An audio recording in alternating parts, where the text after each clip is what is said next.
There's something uniquely terrifying about childhood memories that don't make sense.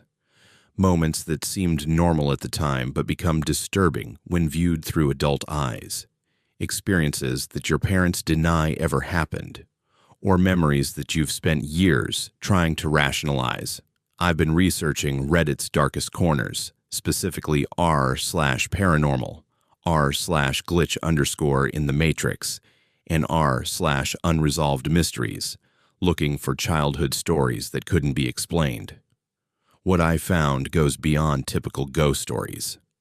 These are 3 accounts that made me question everything about memory, reality, and what children can perceive that adults cannot.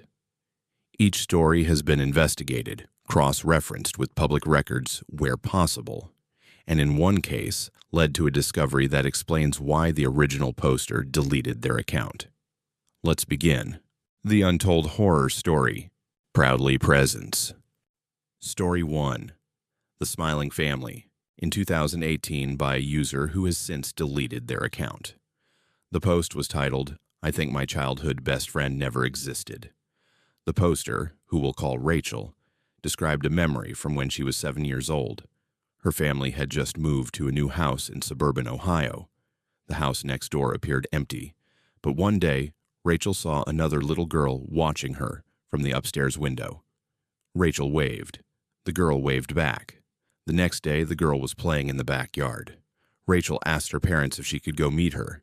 They said yes, but reminded her to be polite and not stay too long. The girl's name was Emma. She had blonde hair, blue eyes, and always wore the same white dress with yellow flowers. Emma's house was different inside than Rachel expected. It was almost empty. Barely any furniture, no decorations, no photographs on the walls. Just basic items in each room. Emma introduced Rachel to her parents. They were sitting in the living room, perfectly still, smiling. They didn't speak, just smiled and nodded. Rachel thought it was weird, but Emma didn't seem to notice anything strange. For 3 months, Rachel played with Emma almost every day. They played in Emma's backyard, in her empty house, always supervised by her perpetually smiling parents who never spoke a word. Then one day, Emma wasn't there anymore. Rachel knocked on the door. No answer. She looked through the windows. The house was completely empty. Not just no people, but no furniture either. Nothing. As if no one had ever lived there. Rachel asked her parents what happened to Emma. They had no idea what she was talking about. They said the house next door had been empty since they moved in. They'd never seen anyone living there. Rachel insisted. She described Emma, her parents, the furniture she'd seen. Her mother took her hand and walked her to the neighbor's house. They looked through the windows together. The house was completely empty. Thick dust on the floors. No signs of anyone having been there in years. Rachel's parents became concerned. They took her to a child psychologist. The therapist suggested it was an imaginary friend, common for children after a big move. Rachel eventually stopped talking about Emma, but she never forgot. Here's where the story becomes disturbing. In her Reddit post, Rachel mentioned something she hadn't told the therapist. Every time she went to Emma's house, she felt cold. Not regular cold, but deep bone-level cold. And Emma's parents, the ones who never spoke, were always wearing the same clothes, always sitting in the exact same position, always smiling the exact same smile. The comments on Rachel's post were typical at first. People suggesting sleep paralysis, explaining imaginary friends, offering psychological explanations. But then one commenter asked what town in Ohio. Rachel answered. The commenter's response made Rachel delete her entire account. The commenter said they'd grown up in the same town, 3 houses down from Rachel's address, which Rachel had mentioned in a different post. The commenter said everyone in the neighborhood knew about that empty house. It had been abandoned for years. But according to local records, a family had died there in the 1960s. A couple and their young daughter. Carbon monoxide poisoning. They were found sitting in the living room. The report said their bodies weren't discovered for 2 weeks, but neighbors reported that from outside, through the windows, it looked like they were just sitting there, smiling. The daughter's name was Emma. I tried to verify this through public records. The property records show the house was indeed abandoned from 1967 until it was demolished in 2019. Death certificates from that county in the 1960s are not digitized, but I found a newspaper archive that confirmed a family died in that neighborhood in 1968. Carbon monoxide. Parents and daughter, age 7. Rachel never posted on Reddit again. Story 2. The Photography Man. This account came from r/Let's Not Meet in 2020, posted by someone we'll call Michael. The post has been removed, but several users saved copies because of how disturbing the update was. Michael described an experience from when he was 8 years old living in a small town in Washington state. It was summer, and like most kids in the 1990s, he spent his days riding bikes around the neighborhood with friends. One afternoon, a man with a camera approached Michael and his 2 friends at the park. The man was middle-aged, wearing a baseball cap and a professional-looking vest with many pockets. He had expensive camera equipment around his neck.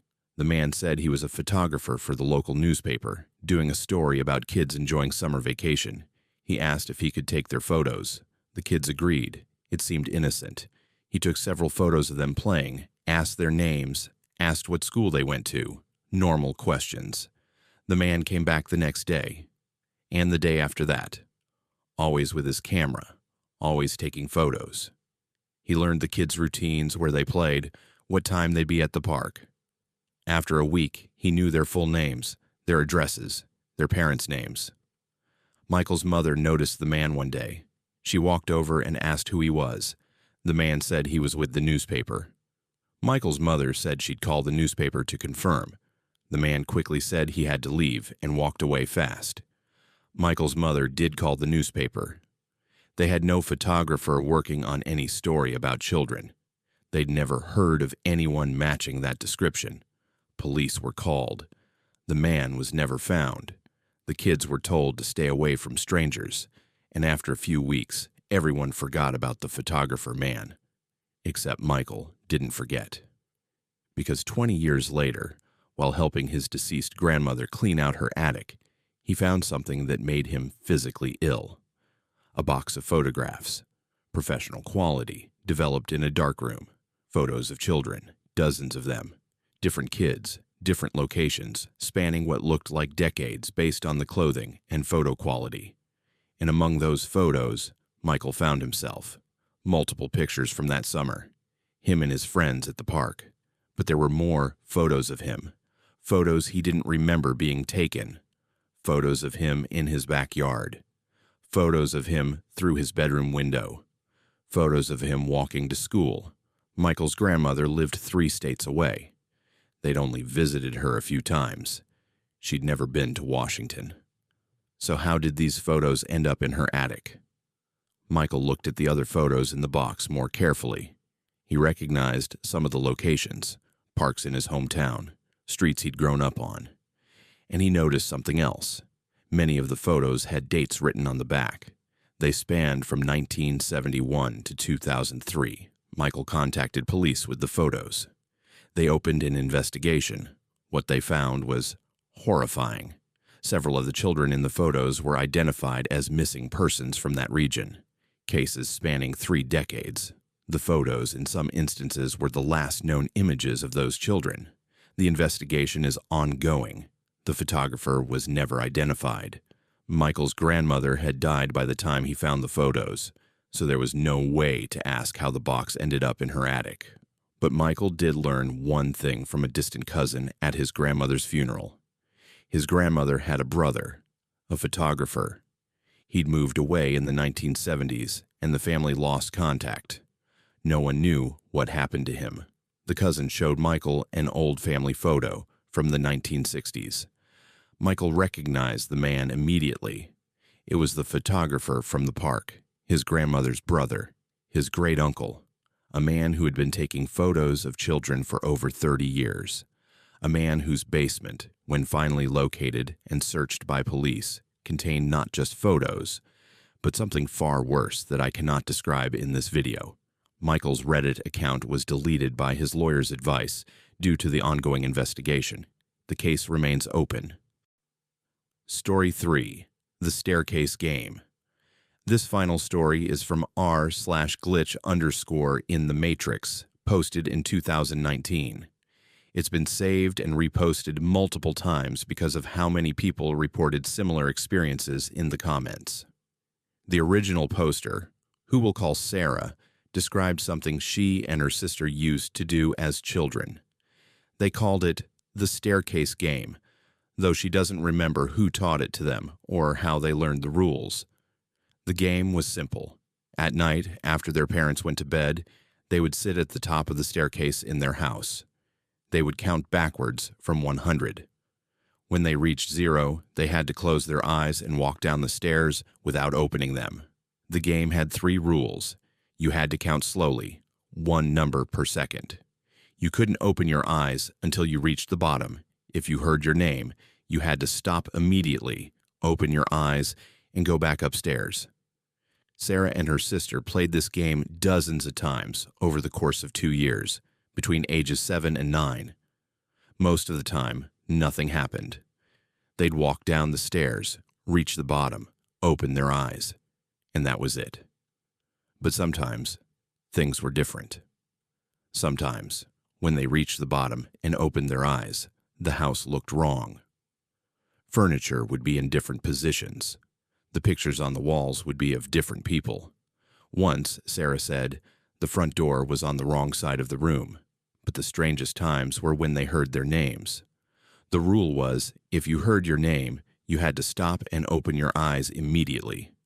Sarah described the voice as sounding like their mother, but not quite right. The pitch was off. The timing was wrong.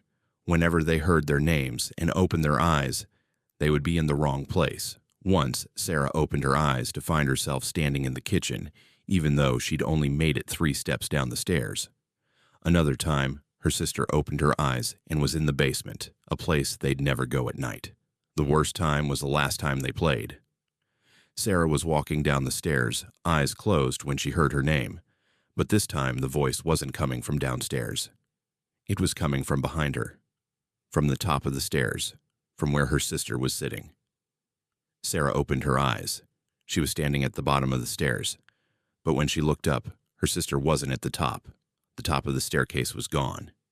It just faded into darkness, and in that darkness Sarah saw something moving, something tall and thin that wasn't her sister. Sarah ran to her parents' room. When they went to check, everything was normal. Her sister was asleep in her bed, said she'd been asleep for hours, said they hadn't played the staircase game that night. Sarah never played again, but in her Reddit post, she mentioned something that made the entire comment section go cold. She said she still hears her name sometimes, late at night, coming from the staircase, in that voice that sounds like her mother but isn't quite right.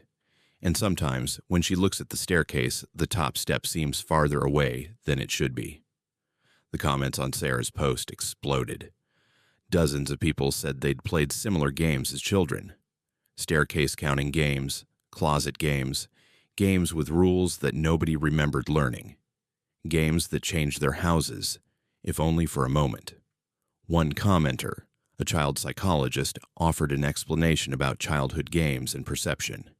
But then another commenter posted something that silenced everyone. They said they were a contractor who specialized in old houses. They said they'd seen something strange in dozens of houses built before 1960.